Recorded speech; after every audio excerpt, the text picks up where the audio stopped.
He ordered that his father be slain while making pilgrimage to Mecca. He then ordered that his brother be He killed his own father? Alright, he's been requesting this for a while. History of Tamerlane and the Tamerlane Empire.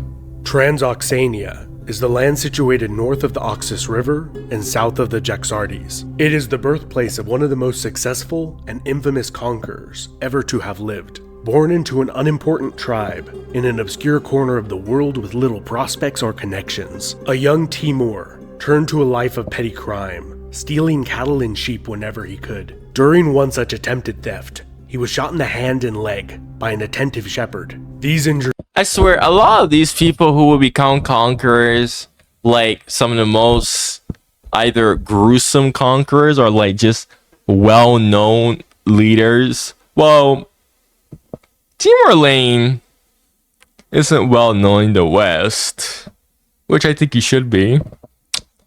But a lot of these like people who become like so, I don't know, they always just have some type of past of petty theft and crime. I don't know if that is just me who've noticed this, but a lot of them just for some reason they always have that trait of petty crime and theft. Like they just like taking things. Every time I learn about these people throughout history and like how they grew up, it's always something like that. Always. injuries would never fully heal. He would carry them for the rest of his life, That is giving him the nickname Timur the Lame, or Tamerlane, as he oh is known in the West. The Mongol successors of Genghis Khan so that's how okay. had dominated much of Eurasia in the century preceding his rise to power. With the exception of the Golden Horde, these great Mongol powers became increasingly dominated by their own subjects. In the 1330s, the Ilkhanate, with its heavily urbanized population, was severely ravaged by the Black Death, with the Il Khan and his sons being killed by the plague, which led to the rapid disintegration of the Ilkhanate into various small petty states. In the Chagatai Khanate, power passed to localized chieftains of largely Turkic or mixed Turco-Mongol descent. Dude, that's hilarious because it's because of the Mongol Empire that the Black Death would eventually come. It's to kill so many people. Oh, the irony, dude. The Chagatai Khan taking on an increasingly diminished role. As order increasingly gave way to chaos, plague, and anarchy, Timur began his ascent to power, with only 7 followers and 4 horses at his command. What the heck? This dude is playing Mountain Blade Bannerlord. This is literally like no way. Timur is playing Mountain Blade Bannerlord in real life. Bro, we got the canon version of Mountain Blade Bannerlord in real life, bro. That's crazy. It's like when you start off with like a few companions and then you like slowly expanding and then you make your own kingdom and whatnot. That's great. Successfully played off the tribal chiefs of Transoxania against each other for his own benefit, serving as a mercenary commander. When Tughlaq Khan of the Chagatai invaded Transoxania to restore order, Timur switched sides and supported the invading Khan. Initially rewarded with the governance of Transoxania, Timur fled to what is now Afghanistan, when the Khan replaced him with his son. Although illiterate, Tamerlane was fluent in Persian, Mongolian, and Turkic languages, which he used to great effect in gathering all Persian, Mongolian, and Turkic languages. Okay. all manner of malcontents to his cause. With a small but highly motivated nomadic force loyal to him, he successfully conquered Transoxania, and after having his brother-in-law murdered, he became the sole ruler there. A year later, in 1370, Tamerlane took the Arabic title Emir, meaning commander, lacking the prestige to take the title Khan or Caliph, which were associated with the descendants of Genghis Khan and Muhammad. Since Timur was not a descendant of Genghis Khan, he found one, and installed him as a puppet Khan, with no real power. Over the next decade, he consolidated his rule over Central Asia. After accomplishing this, he then turned south, taking Khwarezm in Afghanistan in the late 1370s. He then moved west, easily sweeping aside the myriad of tiny emirates that had been squabbling over the ruins of the Ilkhanate. Throughout the 1380s, all resistance was brutally crushed. Many cities with formidable defenses surrendered without a fight, fearing being subjected to the sadistic slaughter that Tamerlane had become infamous for inflicting, such as mass beheading, burning, or burying alive of a city's population. Dude. Oh my gosh, dude. I at this point, I have heard enough of why you said that. It's just, it doesn't even faze me anymore. In the early 1390s, Timur conquered Mesopotamia and Baghdad, the former capital of the Islamic world. Year after year, he continued to push westward, his only respite being the occasional campaign against the Golden Horde, who had raided the north of his realm. He installed Toktemish, a Khan he believed would be loyal to him, as head of the Golden Horde. From Egypt to Anatolia, a frenzied panic. Wait, he said believed, implying that he thought that he'd be loyal to him. Was he not loyal to him? Consumed the populace and its leaders. As Tamerlane ravaged what is now Syria, Toktemish betrayed him and the Golden Horde invaded yet again. This time, Tamerlane moved north with overwhelming force. That was question answered. His army of 100,000 indiscriminately destroyed towns, villages, and cities. Toktemish was deposed by his own people after Tamerlane won a string of decisive victories during his 2-year campaign. Tamerlane had no desire to rule over the arid northwestern steppe lands, but only to secure his northern border. So this dude could have expanded his realm into what's now parts of Russia and Ukraine, and he chose not to. Dude, imagine if he had done that. Holy hell, we would have had a region in the Don Basin area, right, and the Volga region area of Russia with a lot more Turkey influence, most likely. That'd be cool. Imagine that timeline. Damn, bro.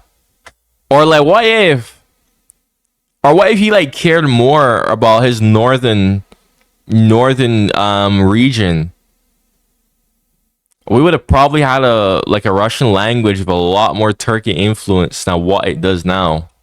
Which he did. The devastated Golden Horde would never recover, and would diminish and fragment soon after. Timur then began to receive reports of internal instability in what was arguably the wealthiest empire on the planet at the time, the Delhi Sultanate. Taking advantage of this, he then carried out one of the greatest feats of pure destruction and accumulation of plunder in world history. In 1398, he crossed the Indus River and attacked the Delhi Sultanate without warning. Confronted with the Sultan's formidable force of elephants clad in chainmail with poison-tipped tusks, Tamerlane countered with charging camels carrying piles of wood and burning hay on their backs. The flaming, screaming camels caused the elephants to panic and disperse in all directions. Tamerlane slaughtered many hundreds of thousands of soldiers and civilians during the campaign, killing 100,000 prisoners in a single instance. In less than 3 months, Timur captured Delhi and departed back to Samarkand, his army laden with the treasure of India, leaving the land in chaos and destruction. In Tamerlane, so this man just went to India, pull up in India, just basically stole all the money from India. He's basically just stole all the money from India, and then he just left them there to their own demise. Conquests. Okay. He routinely slaughtered the entire civilian population of a city, although he did spare scholars, engineers, and artisans, taking them back to beautify his capital city. Timur had declared that his campaign in India was a holy war, calling himself the Sword of Islam. But seen as his victims, from Anatolia to beyond the Indus River, were nearly all. I thought Khalid had a similar title. Khalid bin al-Wahid. I thought he had a similar title. Or at least the same exact title. Bro, Timur want to copy Khalid now? Muslims. The more appropriate description that became associated with him became the Prince of Destruction. The wrath of Tamerlane turned west yet again. Baghdad. That's still a insane title to have. Led Mesopotamia's cities in revolt. And as you might expect by this point, this ended with the city's population being massacred. To the west of Timur's empire lay the Egyptian Mamluk Sultanate and the rapidly growing Ottoman Empire. Its sultan, Bayezid, known as the Thunderbolt, had been besieging the surrounded city of Constantinople for 8 years. Bayezid also spent years exchanging letters with Timur, typically insulting each other's manliness. This likely contributed to Timur launching a full-scale invasion into Anatolia, instead of Egypt, whom he was also at war with. And ultimately, the Battle of Ankara, where two massive armies clashed, with heavy casualties on either side, and ended with the defeat and capture of Bayezid, who died while in captivity. Timur's ambitions only increased with his age. The next target on his hit list was Ming China, who had driven out their Mongol overlords. Likely in his 70s, he set out on campaign to outdo Genghis Khan, connecting Anatolia to China. He planned for the remnants of the Chagatai Khanate and Mongols of the Eastern Steppe to join him in this campaign. That would be the crowning achievement of his life. It would not come to pass, as he fell victim to the common cold before crossing The common cold? What? The common cold? No way.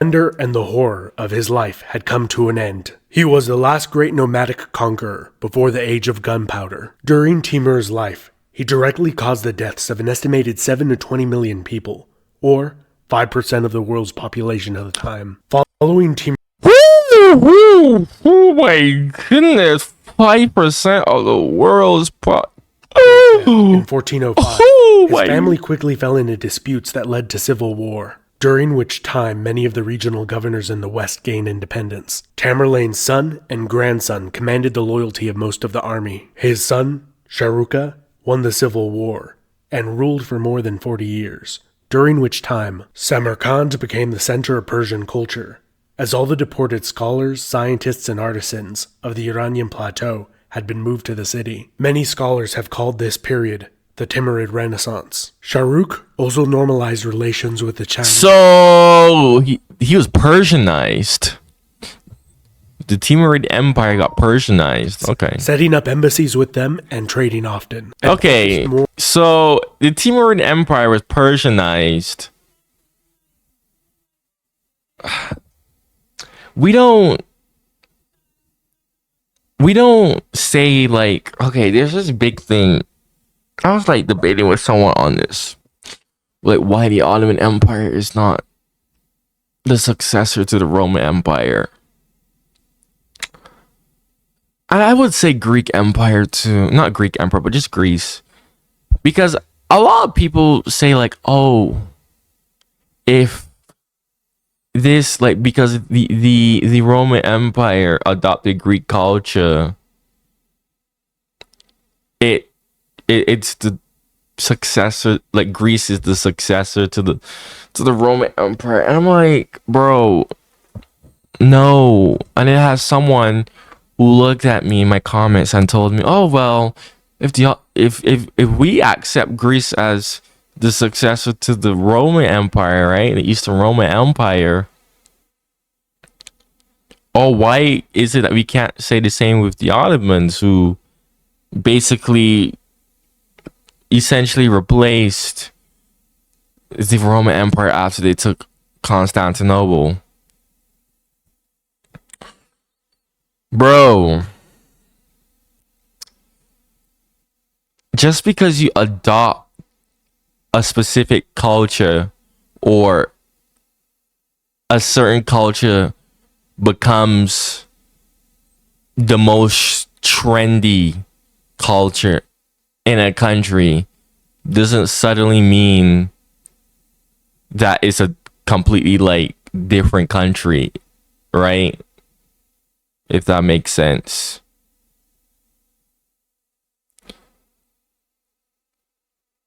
Cultural exchanges happen all the time, to the point where there's even a word for it. Cultural exchanges happen all the time throughout history. People adopt cultures all the time. Depending on where you are, what you are, basically your proximity to a specific culture will most likely determine how much of that culture you'll influence, especially if you're a country.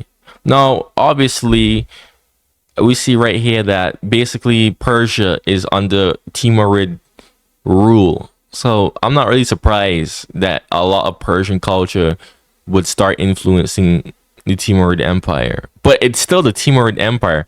Like, I don't hear nobody say, oh, the Timurid Empire, Persia's the successor to the Timurid Empire. Like, no. Like, it's not how that works. Like, there's a fine line between political succession and cultural succession. I think people tend to get that confused. Two different things. More on maintaining his fragile empire rather than waging wars of conquest. Shahruk's son, Mirza Muhammad Shahrukh, was an accomplished astronomer, mathematician, and sultan that succeeded his father to the throne and became known as Ula Beg, meaning great ruler. Although his reign was short, his accomplishments in astronomy-related mathematics, trigonometry, and spatial geometry have gained him a lasting reputation. His life spent away from politics, focused on science, came at a cost. After putting down one rebellion, civil war erupted again. His son raised an army to depose him and was victorious. Ula Beg decided to surrender rather than continue the war. His son accepted, but within a short time, he ordered that his father be slain while making pilgrimage to Mecca. He then ordered that his brother be... He killed his own father? And he willfully surrendered to...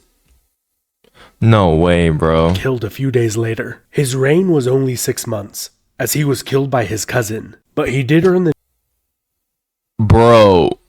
nickname Pater Kush, Father Killer, in the annals of history. The Timurid Empire's demise was slowed by a couple... Well, we all know that guy is burning in hell. competent rulers, but was slowly and effectively pushed back on multiple fronts, most notably by the Safavid Persians from the south and the Uzbeks from the north, who conquered the key cities of Herat and Samarkand, ending the great empire that a crippled livestock thief had built over a century before. The Timurid Empire saw the synthesis of Mongol, Persian, Turkic, and Islamic societies. The goals, methods, and ideology of the Mongols were combined with Islamic religion, Turkic language, and Persian bureaucratic structure and culture. This amalgamation would influence the later Safavid Persians, and in the 16th century, one of Tamerlane's descendants would found the Empire of the Great Mughals of India that would have a profound impact on that country for centuries to come. If you enjoyed this video, be sure to like, comment, subscribe, and hit the bell icon. Nah, bro. I cannot believe my man killed his own father. I'm very surprised that this video is shorter than expected. But he's been asking me to react to this for a long time. React to this, react to that, react to the next, yada yada. Anyways, like I said, you know, if you got any suggestions or comment, eventually I'll do it. If you like my reactions or what I have to say, go click on my other videos on my channel, man. Make sure to like the video too, by the way. Thank you for watching and goodbye.